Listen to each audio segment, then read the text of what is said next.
So if your goal is to get hired as a coder, then you can say you know how to code when you got the job. Now, the reality is you'll actually know how to code well before. The vast majority of people who learn how to code won't get coding jobs because they're not good enough for the job market, but they know how to code. There's demand and supply, and when supply meets demand, the price stabilizes. Now, supply can meet demand very easily if it's easy to produce the thing that is being supplied. So if learning to code is easy, everybody would be doing it, and then that would equalize, and the price would start to, of software engineers would start to drop. The price of engineers was very high, salaries, in other words, was very high because engineering is not an easy skill to acquire. Welcome to Easier Said Than Done with me, Zubin Pratap, where I share with you the tens of thousands of dollars worth of self-development that I did on my journey from 37-year-old lawyer to professional software engineer. The goal of this podcast is to show you how to actually do those things that are easier said than done. Hi guys, welcome back to the Easier Said Than Done and How You Can Do It podcast. Look, today I want to actually talk to you about a post. This wasn't actually a planned episode, but there was a post that I did that went a bit viral, over 100,000 views in less than in actually 2 days on LinkedIn. And it was a post that came from a place of sadness because, as you know, I have a coaching practice that I do along with my full-time job. It's more of a evenings and weekend thing, my way of giving back. And as part of this practice, I get to speak to quite a few people.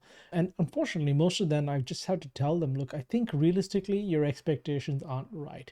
And increasingly, I've had to tell that to people. Now, of course, this is completely contrary to what they're hearing from social media influencers, and you know what I think about that, and also what they're hearing on social media generally and from blogs. Now, let me tell you guys, the world has changed a lot since 2015, okay? The reason why there's a lot of junk results on Google searches and other things is because people have understood how SEO works, and there's a lot of content being produced that is made to sort of game the algorithm, get attention, get your eyeballs, and all the rest of that.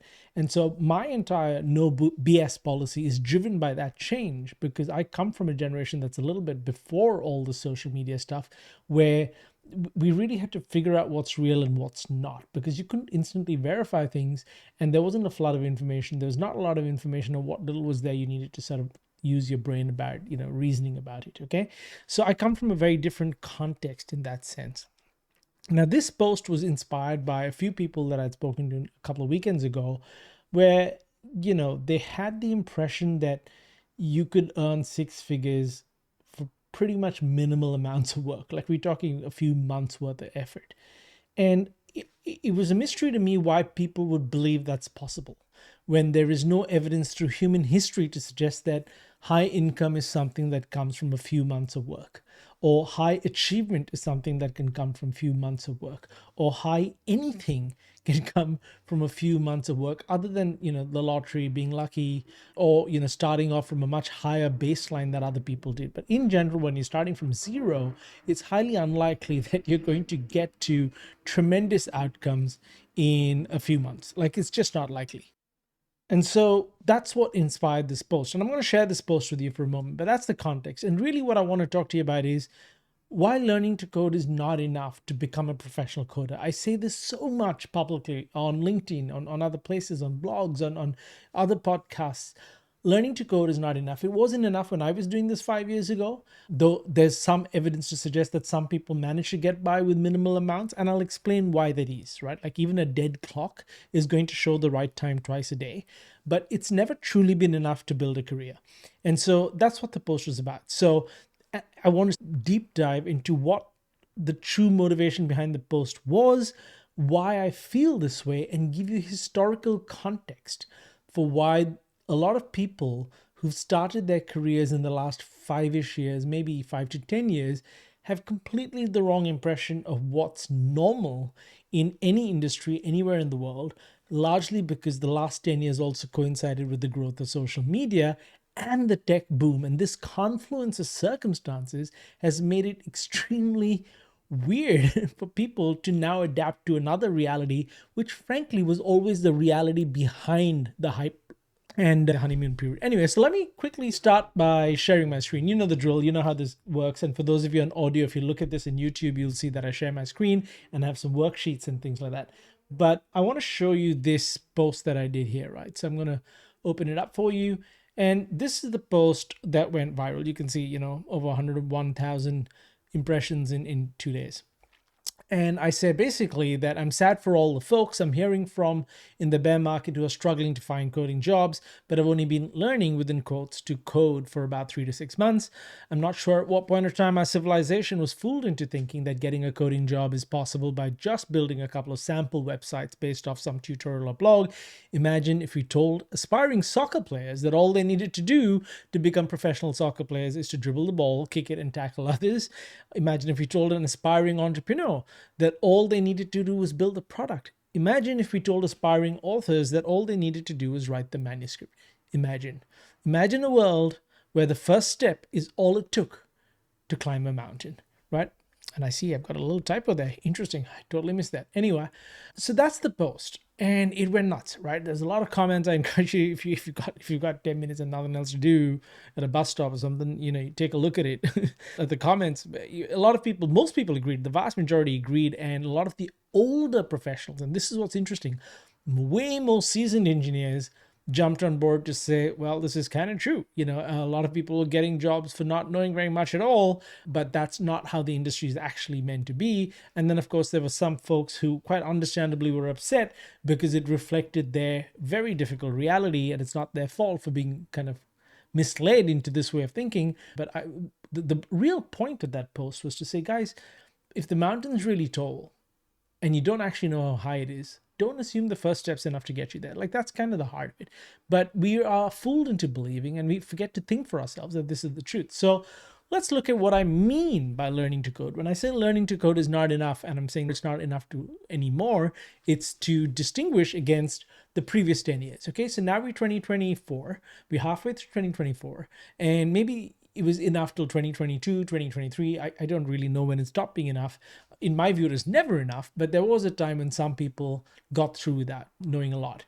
And sure, you may think that, okay, 50 people, 70 people got through without knowing a lot. I read about them all the time in social media, but there are more than 50 million developers out there in the world. So even if you had 500 of these folks who managed to make it through, and that's probably only in the US, that's a tiny percentage, like way less than 1%, right? The 99.9% that you don't hear from is the reality of the situation, not the less than 1%. When we talk about learning to code, what do we even mean? Like, I say, oh, I'm learning to code. Okay, how do you know when you're done? What's the finish line? What is the evidence that you've learned to code? Like, when I ask myself, do I know how to code? I obviously know how to code because I'm an engineer. I got into Google and I've got into Chainlink and other places. So I know how to code.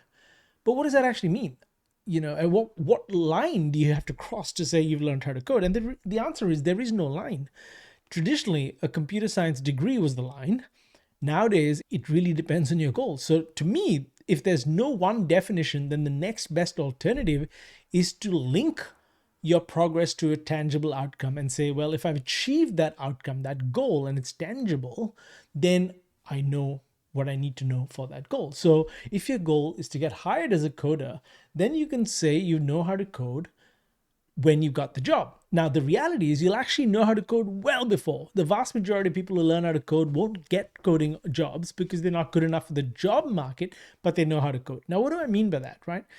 Well, you can see the guitars behind me. I play the guitar reasonably well. Okay, I'd say I'm a 6 on 10, all right? But I am not a rock star. I'm not a commercially successful musician. Partly because I've not tried, but my point is, just because I know how to play the guitar and I can even sing a little bit does not make me a musician of a professional caliber. There are so many steps between where I am today in terms of my guitaring ability and me becoming the next Chris Stapleton or something like that, right? So that's the mental model I want you to carry in your head when we say, well, why is coding not enough? Because there are lots of other steps. Now let's take a step back and reflect on why some coding literacy was enough between 2015, 2017, 2020. Around that time, some coding literacy was enough. And why is that? Well, for that, and unfortunately, this is going to be a bit visual. So for those of you who aren't watching this on YouTube and you're just listening to this on Spotify or whatever, you're going to miss some of this. Maybe take a look back on the video when you can. But I've got a graph on the screen showing an image from Investopedia that talks about the stages that companies and industries go through. Now, the reality is, whether it's a species of animal, whether it's a country, whether it's cultures, ideas, industries, or professions, there is a pattern that you can see in the starting phase, the growth phase, the plateau phase, and then the decline phase. Okay, so everything goes through this. Now, let's look at it in the context of professions. Okay. Or actually, before we do that, let's do it in the context of companies or industries, entire industries, right? There's a startup phase when there's a new technology or there's a new resource or there's a new something, and there's a massive period of growth. So, for example, between 1900 and 1905, I think, when Ford Motor Company was starting out, there were more than 3,000 car companies in the US. So there's a massive amount of activity when something new is happening. So that's the startup phase, and then it starts to grow because it's a bit of a rocket ship. It grows like crazy, and you'll see from the screen the curve there is massively steep. Okay, there's huge growth, and that's on the revenue curve typically, but that's what we mean by size of company. So there's massive revenue growth. Then there's a shakeout period, and all these periods, by the way, we don't know how long they last, but historically, a startup phase or growth phase, both of those could last for maybe 15 years or so. And then there's a bit of a shakeout phase, and then there's a long period of shakeout of maturity where it's kind of slowish growth, then plateauing, and then a slow decline. And that could go on for 20, 30 years, right? And we'll look at another chart about that in a moment. And then finally you have the decline phase. Okay. So just keep these phases in mind, right? Startup, then growth, then shakeout, then maturity, which everything starts to flatten out, and then decline where the curves start to go down. So that's normal for all industries, countries, cultures, ideas. You can see this through the history of humankind. Okay, now let's take a look at this. Arthur D. Little is a consultancy company. Now, Arthur D. Little had done this analysis of oil maturity, and I've just pulled this out randomly from Google because I've seen this stuff before in my career, and especially during my MBA and when I was doing sort of other business stuff. I understood the phases and the cycles of the market. So you'll see that in the context of oil, so we're talking about oil here as in petroleum, in the context of oil, there was a similar curve, right? There's the embryonic, which is the startup phase, and then the growth phase, then the maturity, which also happens along between growth and maturity happens is the shakeout phase, and then finally the aging and the declining phase. Now, if you look at the dates here that Arthur D. Little has got, the embryonic phase of the oil industry was pre-1900, the growth was 1900 to 2000, so 100 years of growth, which we've seen that evidentially because the entire economy, the entire globe through two wars grew and the demand for oil just skyrocketed, right? And then it achieved maturity in this century. So 2000 to, let's say, 2050 is their estimate of when the mature phases where things are going to start to plateau, and then it's going to age and decline. And look, it's possible that by 2050, petroleum is going to be far less important than electric and sustainable sources like hydro-generated electricity and so on, or even potentially nuclear much more, right? We don't know. So, but we know that oil is definitely no longer in the growth phase, it's more in the maturity phase. So again, industries follow the same curve, right? Now, I want you to start to think about this in the context of tech. And I've got another chart up here from StartFR, which talks about the 5 largest companies. And guys, I know if you're wondering what the hell is this guy going on about, just bear with me. I'm giving you a little bit of a historical context, the backdrop, the big picture, to show you how much has changed in the last 15 years. We're 2024 right now. Since 2009, which is 15 years ago, so much has changed, okay? In 2010, right after the great financial crisis, which, by the way, I lived and worked through, and it was a brutal time. It was much worse than things are now, right? The 5 largest companies in 2010 were ExxonMobil, PetroChina, both oil and gas companies, then Apple, then ICBC, which I think is a Chinese commercial bank, and then Microsoft, okay? In the top 5 companies in terms of market cap in 2010, only 2 were tech companies. Google's not even there. All right, Facebook is not even there. Facebook was about 7 years old at this point in time, okay? Hadn't acquired, Instagram wasn't even a thing in 2010. Uber wasn't a thing in 2010. Like, so much has happened after 2010, okay? So in 2010, there's only 2 tech companies, Apple and Microsoft, both of which started in the 70s, that were in the top 5. Okay, now in 2020, we have Apple, Microsoft, Amazon, Alphabet, which is Google, and Facebook. In just 10 years, the top 5 companies were all tech. And which 10 years were they? Between 2010 and 2020. Just think about where you were 10 years ago, your age now minus 10. And in that period, the entire world economy shifted. The NASDAQ, or the top, stock market companies, were a mix of petroleum, banking, and tech back in 2010. And now it's all tech. It's all tech. Okay. And in that period of growth, this is what the chart looks like. So I'm now showing a new chart by the New York Times that talks about the market cap of tech companies between 2011 and 2020. And it's all, it's only the tech companies, and they've all crossed 1 trillion in 2020, right? So in that period, there was so much growth, guys, so much growth in the industry. It was clearly in the growth phase that entire careers were born. Now think about it. Somebody who started their tech career in 2012 today is 12 years into their career, is probably a senior engineer, probably a people manager, almost certainly an engineering manager. These are people whose entire careers have been sitting on the nose of a rocket ship at a period of extreme growth. And that's the only thing they've known. That's the important point I'm trying to make here. That's the only thing they've known. So it's not their fault, right? But this is the context to where they were. They were on a tide. They were on a geyser that was shooting sky high, okay? And they thought it was a normal tide. It wasn't. Now, let's consider what happens during growth phases. And for those of you thinking, what the hell does this have to do with why learning to code is not enough? I'm going to explain everything in a moment. It's all going to tie together in a moment, okay? Now, during these extreme growth phases, the good times make people believe that these good times are normal. This is just how it is. This is how it always was. This is how it's always going to be. And the idea of a bust or a correction is very remote. Okay, now I've been through 2, 3 recessions, including the dot-com crash in 2001. Well, I technically wasn't in the labor force there. I was 1 year away from being, but I was at the end of my law school years then, right? And I remember how much the economy suffered during that point of time, mainly in the US though, where the dot-com boom was largely happening, right? And so I've seen these cycles before. And what ends up happening is right after the cycle, it's all doom and gloom, and right during, and then 2 or 3 years later, things start to pick up. 5 years later, people have forgotten, even though they remember the memory of it. In general, they act as though they've forgotten, and an entire new generation comes on the scene that never knew. They read about it in textbooks, and they don't actually know what it's like. Now, I've read about war in textbooks. I've seen it on the news. I have no idea what it's like to live in a country that's actively at war and has been for years. It's completely abstract for me, right? In the same way, a bad correction or a market recession is abstract for a lot of people. So there are two forces at work here. One is folks inside tech have no context about what it's like outside in the real world. And I say real world not in a derogatory way. I'm saying in the real world being most of the world is not in tech. So in some senses, tech is the exception. It is the tiny sliver of humanity that is fortunate to be there in that position of privilege. And it's not the real world. It's not representative of the rest of the reality of the world, right? And so that's the tech side of it. And now I'm a part of it. But before that, I wasn't a part of it. And I was part of a mature industry being law, which had its growth phase in the 70s and 80s. Massive growth. Exactly what's happening now with tech happened in the law in the 70s and 80s.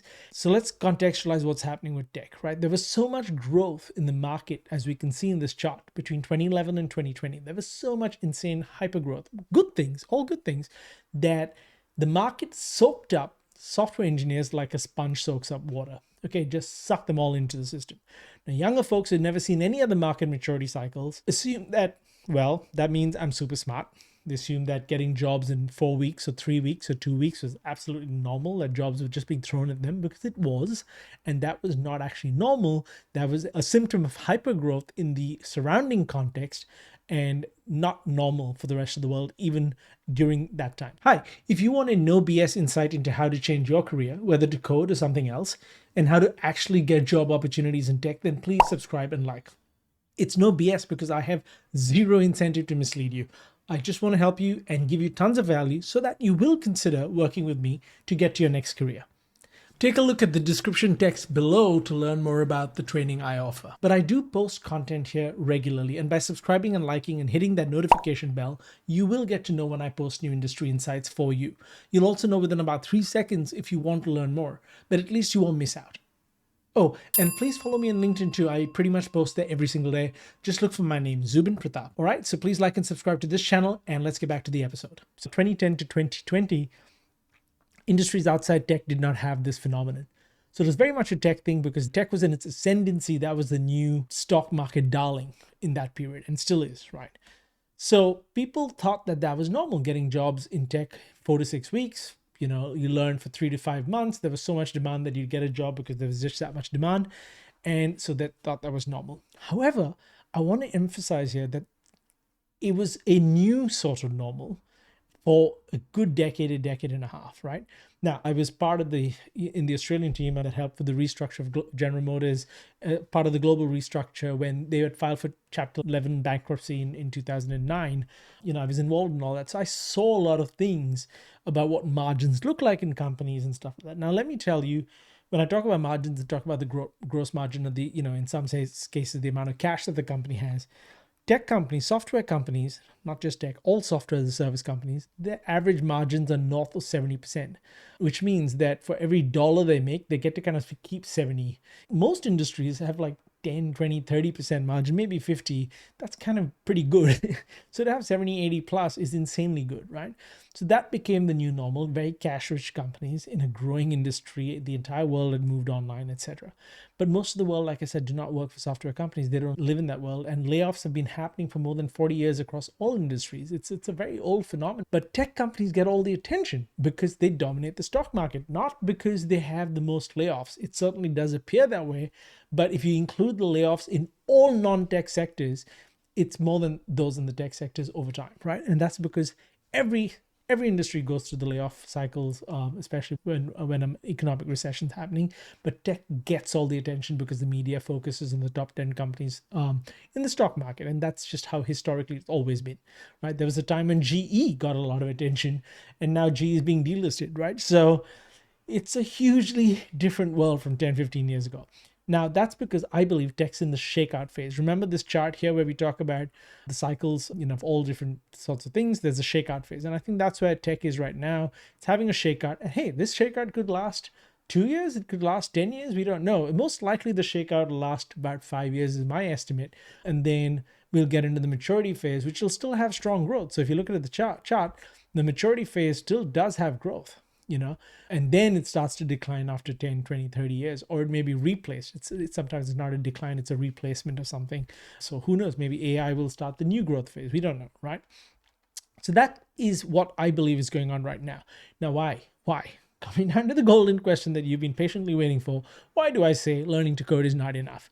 Because it was only ever enough during a hypergrowth bubble, okay?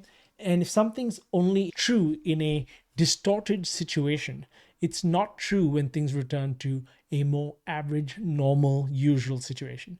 And if history teaches us one thing, since everything goes through cycles, when you go through the growth phase, you're going to have very unusual circumstances appearing to be normal. And then when things stabilize, you're going to have the normalcy that was behind the hypergrowth reassert itself and reappear, right? Now, our view of normal has been distorted in the last 10 to 15 years. Well, certainly those of us whose careers are that young. I was going through the entire last 10 years thinking, this is incredible. Like, there's no doubt about it that tech generates opportunities like no other industry ever has. Okay, that is 1000% true. But that was also true of the Industrial Revolution. It generated opportunities outside of farms that people did not have and a lifestyle that did not have. And that was 300 years ago, So these big shifts in humanity's history absolutely produce tons of incredible opportunities that are unprecedented. And one of them is that tech does allow people with not a traditional background to do the same thing because it's a highly testable skill. Okay, but it doesn't mean that it reduces the amount of skill required to get top paying jobs. That has not been true in history in anything because of the nature of the way markets work, right? There's demand and supply. And when supply meets demand, the price stabilizes. Now, supply can meet demand very easily if it's easy to produce the thing that is being supplied. So if learning to code is easy, everybody would be doing it, and then that would equalize and the price would start to, of software engineers would start to drop. The price of engineers was very high, salaries, in other words, was very high because engineering is not an easy skill to acquire and to do well. There was a period of time during the growth phase when there was so much demand that people who are functionally literate at code would get jobs because people needed something, and that was better than nothing. But now as the market matures, it's not that there are less jobs. Guys, we're talking about trillion-dollar companies here. We're talking about the most important economic construct we have in the modern world, which is technology and software. It's not shrinking. All that's happened is that the markets become a little bit more disciplined, which is normal in all industries. And right now, there's also a bit of a weird situation going on where it appears the economic fundamentals are sound. So we're not technically in a recession, unlike the GFC when we were definitely in a recession.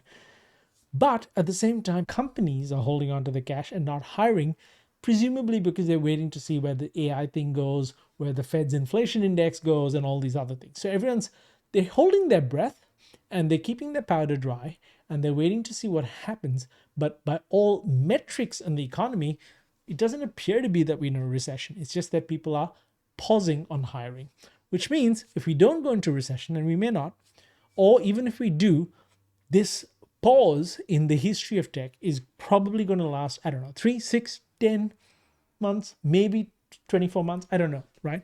Not much longer than that, because then things will go into the next cycle, because there's always been a boom and a bust cycle and it just keeps rotating, right? So it's very important for us to now adjust our expectations for the new normal, which is that when you have a marketplace that pays an enormous amount of money for skills, then the skills are not easy to acquire. Why? Again, the demand and supply curve, right? All that's happened is that the honeymoon is over. It's now business as usual, which does not mean that tech is dead, because remember, every tree loses its low hanging fruit first, but the tree can be healthy and bear fruits for decades to come. Okay, and that's all that happened. The last 10 years was tech in its infancy, in its growth stage, in its early stage, as we now know it, post internet.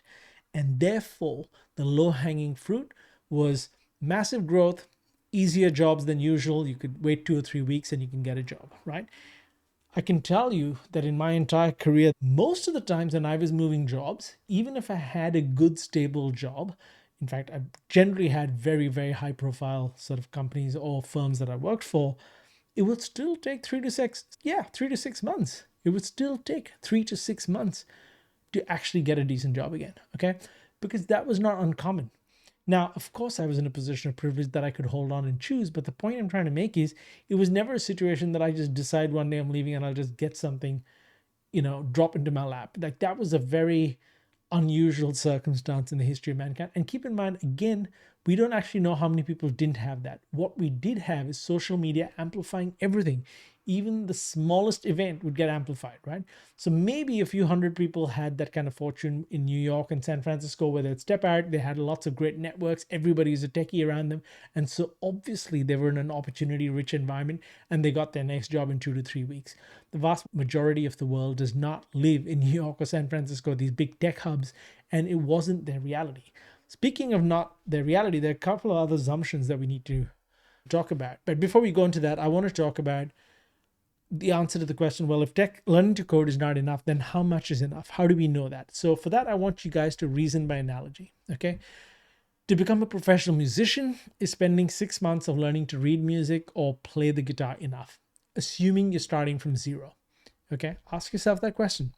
Ask yourself about any profession. I don't care, policeman, person in the Marines, accountant, it doesn't matter. Ask yourself, assume you're starting from zero and it's a well-paid profession, to become a professional at that, to get a job at that, is spending 6 months or so at a school going to be enough? Okay, so you want to be a professional tennis player, 6 months at a tennis school, is that going to be enough? Almost certainly not if you're starting from zero. If you're starting from zero and you want to become a published author, is writing a book going to be enough? No. There's a lot more after you write the book. So not only is the timing important, it's also important to not assume that one step is all it takes to climb the mountain. That's a really important point to keep in mind, okay? Now, if you want to know what are the other stages when it comes to becoming a coder, and like there's another episode on this podcast where I talk about it, the 7 stages of becoming a coder. I can't remember what episode number it was. I think maybe 9 or something, one of the earlier ones. Anyway, take a look at it, because I have a visual representation of the 7 steps to become a coder, and learning to code is step 3. Getting professional level skills at coding is step 4. And there's still a lot of steps before and after. Okay. Now, very quickly, guys, in terms of managing expectations for yourself, keep in mind that the assumptions we have that are untested produce false expectations in us. And when those expectations aren't met, we get discouraged, angry, and we tend to quit. And it's not because we were wrong. It's not because we weren't making progress. It's because our expectations were completely off the mark. So this is why I keep banging on about having the right expectations. Or if you can't have them because you don't know enough to make a conclusion about your expectations, ask for help. Get help, okay? Because you could be absolutely on the right path to your destination. But because there are not enough street lights and there are potholes and there's no one around to ask, you may think you're completely off course. But you're not. That's actually how the path looks. Okay. So only someone who's been there can tell you that. Now, the last myth that I want to talk to you about is engineers earning $200,000 or $300,000 US just as a matter of course. Again, that's not normal anywhere outside the US. And even inside the US, it's not normal in 99% of places.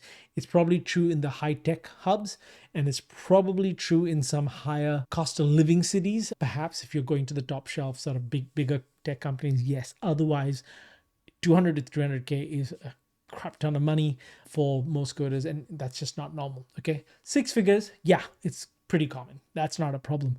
But when you start thinking 200, 300, 500, like, no, those are exceptions, and a lot of it includes stock. So don't sort of labor under those mistaken assumptions. Don't think this is a get rich quick scheme. And now I can tell you that while I am very optimistic about the future of tech, not just because I practice tech, but because because I practice tech, I see how AI and other things actually help technology. It's not something that's necessarily going to replace everybody. Yes, it'll replace some jobs, but to be honest, that's probably going to be true of any job that touches a computer. It's going to be impacted by AI, but it's much more exciting because now you get to do a lot more stuff that you couldn't otherwise do with the same speed and the same experimentation rate. So that's a really big positive to me, which means it unlocks a whole ton of stuff. So I think it's a great time to look at tech, and I think it's a really great time to remember that people and markets reward excellence and skills, not things that come easy. Okay. And if you want to get a top 1% job, you're kind of going to have top 1% skills. Like, that's just the law of the jungle. That's just the nature of the universe. Okay. So don't be discouraged by this. Be encouraged by the fact that this is just normal, that you have to be very good at a few things to get that level of income, and anyone can achieve it. I can tell you it's the same thing for the law or for management. You have to be very good to get the top level, top shelf income, even in the law, right?